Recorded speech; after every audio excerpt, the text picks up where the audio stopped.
Mga kabisnes naming minamahal, makikisuyo po kami.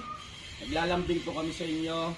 Kung maaari po sana ay pakisuportahan natin Analisa Reality Vlog. Analisa Reality Vlog. Hello mga kabayan, magandang buhay. Welcome po sa aking reality vlog. I am Analisa. At ngayong araw po ako ay magbibigay ng aking reaksyon, sariling opinion po dito sa ating kabayan na si Power Ranger, si Kabayan Renji na nasa ka-business official po.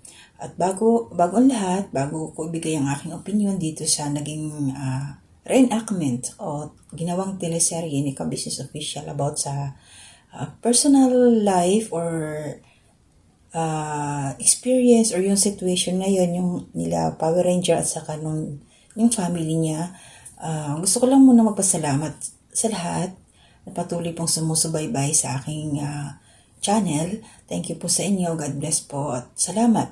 Maraming salamat po. At ganun din, patuloy po natin suportahan sa ka-business official, si Pinuno, tapos yung ka-business family channel nila. At gayon din po si Papa Dames. Kasi marami pa po silang tinutulungan na hanggang ngayon nandyan po sa kanilang pangangalaga. Ito nga po, kung ako man ay magbibigay ng aking opinion o reaksyon dito sa ating kabayan, si Renji, dahil po i-share naman niya publicly ang kanilang problema. So, ito ay opinion ko lang para dun sa nangyayari sa kanila. Total, nandyan na yan. Na talaga na.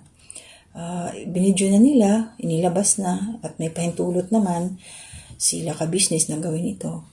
Ito lang, itong pinakahuli kasi nasa part number 12 na. So, yung para sa mga baguhan, mga kabayan, lahat ng ito po ay mapapanood ninyo ang kabuuan ng mga video na to from part 1 to 12 sa dito po sa YouTube channel ni Ka-Business Official. Nandyan po lahat. So, pwede nyo po siyang silipin, panuorin. Isang, na rin po yun, suporta na rin po sa kanila. At ito nga, kasi meron tayong makukuhang aral dito para sa pamilya. Kasi nga, ang nangyari kay Power Ranger, di ba, nagkaroon siya ng another family nung nag-abroad siya. So, itong pinakahuling reenactment nila, at ginawa yun. So, meron silang mga off-cam. So, inulit lang. Baga, binuhay lang nila ulit para ma-share sa atin yung nangyari. Sabi nga ni Pinuno, walang walang script. Kung ano talaga yung tunay at totoong sitwasyon, yun pa rin ang nila sinabi doon. So, ito lang, may mga nabanggit dito kasi na tinanong dito tinanong si Kabayan LB. Ito na yung pinaka-crucial na decision ba. Hindi siya kagad nakasagot. Tinanong siya ni ka-business, si Pinuno nagtanong if ano ba yung nararamdaman niya doon sa kanyang asawa kay Kabayan Renji nga. So sinabi niya na mahal pa rin niya yung tao. Siyempre, kasal sila tapos may anak. Yung pagmamahal kasi nandun talaga yun, hindi yun basta-basta mawawala. Although nasaktan ka dahil sa nangyari. Diba? So yun nga, sabi niya, hindi madaling tanggapin. Yun ang mahirap daw magpaka-plastic. Totoo nga naman.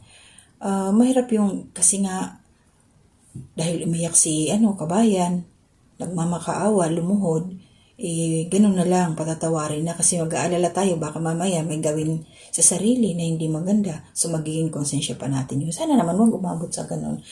Kasi nasa proseso ng pagpapagaling pa yung isa Kasi mahirap nga naman talaga yung pinatawad na tapos nagsama kayo pero deep inside, sa sarili mo napakabigat yung loob mo kasi maaalala mo. Siyempre pagpikit mo, maalala mo yung time na niloko ka niya tapos nasa tabi mo na ulit ngayon. Diba? So, wag nyo kasing madaliin. Wag mo mamadaliin, Kabayan Renji si Mrs. Kasi hindi yung basta-basta ganun lang. Tapos, kasi meron pa akong nabasang comment doon na parang sinisi pa si Mrs. Ka-Business Dahil ang sabi doon, lalo daw ginulo yung isip ni Kabayan LB dahil sa sinabi ni Mrs. Ka-Business na hindi nga basta-basta ganun kaagad natatanggap yung nangyari kasi nga may anak. May anak may ibang babae. Kung wala nga naman anak, di mas mapapadali. Ito yung unang sinabi ko sa aking reaksyon na kung wala sigurong anak, mas mapapadali ang pagtanggap. pinatawad, tanggapin, o tayo na ulit, yung parang mga ganong situation, kasi nga may anak. So ito ang katanungan dito. What if buo na talaga ang desisyon ni Kabayan LB na hindi na siya tanggapin si Kabayan Renji? Babalikan pa niya kaya yung isang asawa niya, yung pinakasalan sa labas, kasi may anak sila?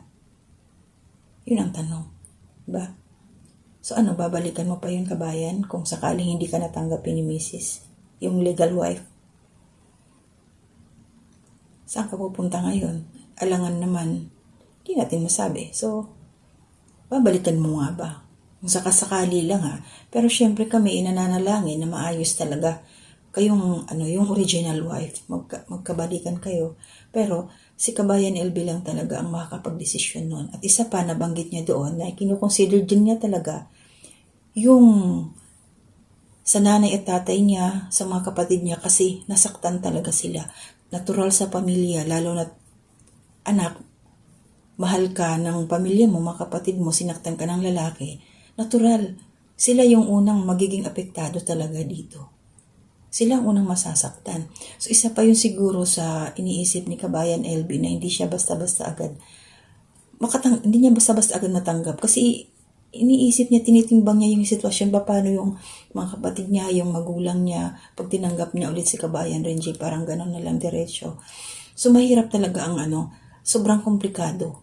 Pero para sa akin, Kabayan LB, kasi ako din napagdaanan ko rin yung, hindi naman gano'n kalala, pero sinubok din kami. Yung syempre, pamilya ko, nanay ko, mga kapatid ko, may mga sinabi sa akin, ito sinasabi ko lang sa inyo dahil reality talaga ito. May mga sinabi sa akin about sinubok kaming mag-asawa. Pinakinggan ko sila, kasi syempre pamilya ko yun eh. Pero ang aking sagot sa kanila, si nanay, sabi ko, Nay, salamat at concern kayo sa akin, nandyan kayo. Sinabi niyo, kasi malayo rin ako eh. Dito rin ako nagtatrabaho noon. So sinabi sa akin, pag umuwi ako doon, kinausap ko personal yung nanay ko. Sabi ko, Nay,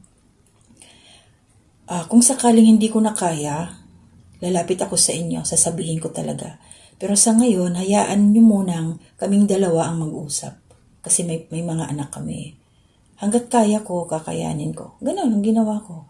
So sa awa ng Diyos, kinaya ko naman hanggang ngayon. So maayos kami.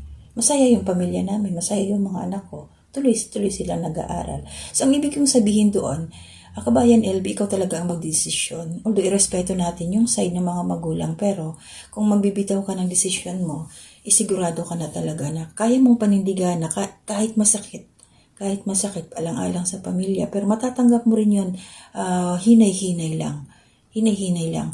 Pero sana naman, ito si Kabayan Renji, once na inaccept na ulit siya, maging yung tiwala para bumalik ba? Maging totoo na siya. Huwag niyang gamitin lang yung baka mamaya ginagamit lang niya si Kabayan LB dahil wala na nga na siyang mapuntahan, di ba? So sana naman hindi ganun. Sana totoo ka, Kabayan Renji, kasi mahirap eh. Baka mamaya pag tinanggap ka ulit, sabi nga nila, basta manluloko na talaga. So sana naman hindi ganun, di ba? Para na rin sa pamilya niyo. Tsaka para dun sa mga kababayan natin na wala pa sa ganong sitwasyon, basta nakasal na kayo guys, pag may problema, unahin talaga ang pamilya, isolve ang problema. Hindi solusyon yung maghahanap ka ng iba kasi may problema ka sa una. So, mas lalong naging komplikado ang lahat. So, kung walang involved, di mas madali sana. Kasi guys, kami broken family, namatay yung tatay ko, hindi talaga sila nagkabalikan ni nanay. Ganun ang nangyari. Nagsusumamo si tatay na magsama ulit sila, magkabalikan, pero hindi na talaga hanggang sa namatay siya. Pero, si nanay ang nag-asikaso nung namatay si tatay. Nandoon kami. Pero hindi sila nag-usap. Nandoon siya. So, hindi natin masabi, Kabayan LB, so ikaw ang magdidesisyon sa lahat. Ikaw ang maninimbang.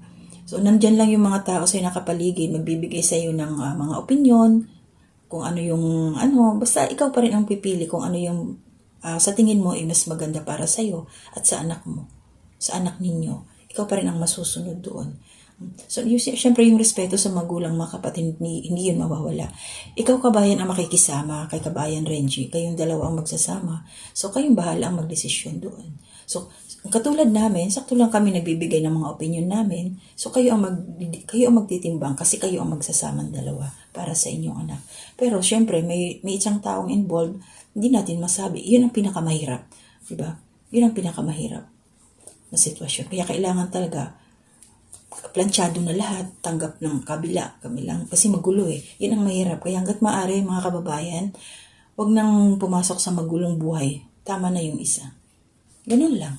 Makontento tayo sa kung ano ang nandyan. Na may kinasal ka na, may asawa ka na. Pagbutihin na lang yun. Kung may problema, ayusin. Hindi yung maghanap ka pa ng iba. Para kasi may problema ka dun sa isa. Ano yung paninda na pwede mo isuli. O, mali ang nabili mo, hindi maganda, may sira, so ibabalik mo. So tayo, hindi tayo hindi tayo bagay. So tao tayo eh. Na yung bagay pwede mong isuli. Kung hindi tama, kung may problema, kung bulok or what, hindi kasya yung size, ibabalik mo, okay lang. Pero tayong tao, pag nagka-problema, mga asawa, ganun. So hindi na pwedeng yun. Ayusin na lang ang problema. Walang sulian. Kasi naalala ko nun yung tatay ko, ito ko lang, bago kami kasal ng mister ko. Kausap sila ni tatay. Sabi ng tatay ko, huwag mo sasaktan yung anak ko kasi mahal ko yan. Kung ayaw mo na sa kanya, ibalik mo lang sa akin. Balik mo lang sa amin. Kasi yung nanay ko noon nasa probinsya. Si tatay lang ang nasa Maynila. So silang dalawang nag-usap. Lalaki to sa lalaki. Yun ang bilin sa akin, sa kanya, sa asawa ko. Kaya never niya akong sinaktan na physically. Pero dito sinaktan, pero okay lang.